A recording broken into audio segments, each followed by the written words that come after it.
আসসালামু আলাইকুম প্রিয় দর্শক ও পাঠক, আমন্ত্রণ আমাদের প্রতিদিনের আয়োজন খবরের কাগজে। আপনাদের সবার সাথে আছে আমি শাবনাম পারভীন।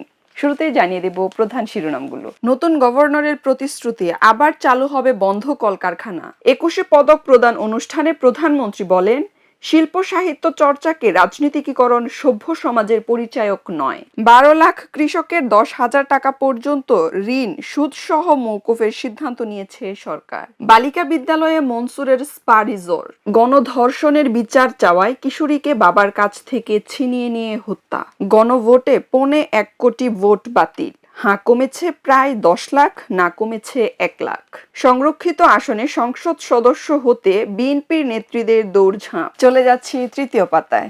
সাংবাদিকদের স্বরাষ্ট্রমন্ত্রী বলেন, শীঘ্রই আরো 10,000 কনস্টেবল নিয়োগ দেওয়া হবে। পররাষ্ট্রমন্ত্রীকে মায়ানমার ও আরাকান আর্মির অভিনন্দন। মিডল্যান্ড ব্যাংকের নতুন এমডি ও সিইও ইমতিয়াজ আহমেদ। নীলক্ষেত বই মার্কেটে ইফতারের সময় বাড়ি যাওয়ার সুযোগ থাকে না, তাই মালিক কর্মচারী সবাই একসঙ্গে ইফতার করে, মুছে যায় মালিক কর্মচারী ভেদাভেদ। ডিএনসিসি প্রশাসক জানিয়েছে, টেন্ডারের কাজ নির্ধারিত সময়ে শেষ করতে হবে।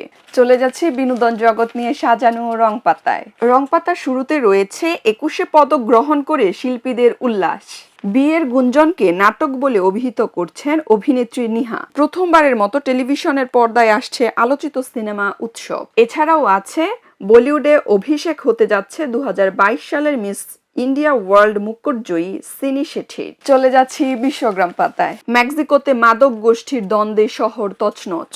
ইউক্রেনের জ্বালানি স্থাপনায় রাশিয়ার হামলা। যুক্তরাষ্ট্রের সঙ্গে চুক্তি করতে আলোচনায় বসবেন আরাগোচি। যুক্তরাষ্ট্রকে কিমের বার্তা, পরমাণু বাস্তবতা মেনে নিলে ভালোভাবে সহাবস্থান সম্ভব। চলে যাব ক্রীড়া অঙ্গন নিয়ে সাজানো খেলার ভুবন পাতায়। খেলার ভুবন পাতা শুরুতেই রয়েছে সেমির লড়াইয়ে Bharat. Asian cup football swimming করেই দিন পার ঋতুপর্ণাদের। আরো আছে ফাইনালে উত্তরাঞ্চল। রয়েছে ওয়েস্ট ইন্ডিজের বাজে হার, সেমির পথে দক্ষিণ আফ্রিকা। এছাড়াও রয়েছে ক্লাবের মালিক রোনালদো, আছে বার্নাবোতে রিয়ালের বার্তা। খেলার ভুবন পাতার শেষের দিকে রয়েছে ইংল্যান্ডের সমর্থক আজ পাকিস্তান। চলে যাব শেষের পাতায়। 4 হত্যা মামলায় সাবেক মেয়র আইভীর হাইকোর্টে জামিন। বইমেলা এখনো অগোছালো, মেলা গোছাতে 2-3 দিন সময় লাগবে। টিউলিপকে গ্রেপ্তারের রেড নোটিশ। আজকালের মধ্যে যমুনা ছাড়তে পারেন ডক্টর ইউনূস।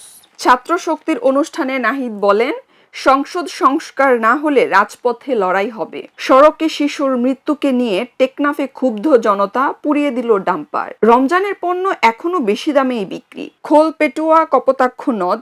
জামায়াত বিএনপি আওয়ামী লীগ নেতাদের মিলেমিশে বালি লুট। টিসিবি পণ্যের জন্য 5 ঘন্টা লাইনে দাঁড়িয়েও শূন্য হাত। অর্থনীতিবিদ মোস্তাফিজুর রহমান বলেছেন, নিম্ন আয়ের মানুষের ক্রয় ক্ষমতা কমে গেছে, তাই টিসিবির পণ্য সরবরাহ বাড়ানো যায় কিনা সরকারকে ভাবা দরকার। প্রিয় দর্শক ও পাঠক, এই ছিল আমাদের আজকের আয়োজনে। পরবর্তী আয়োজন দেখার আমন্ত্রণ জানিয়ে এখানেই বিদায় নিচ্ছি। খবরের কাগজ, নিখাত, নির্ভীক, নিরপেক্ষ।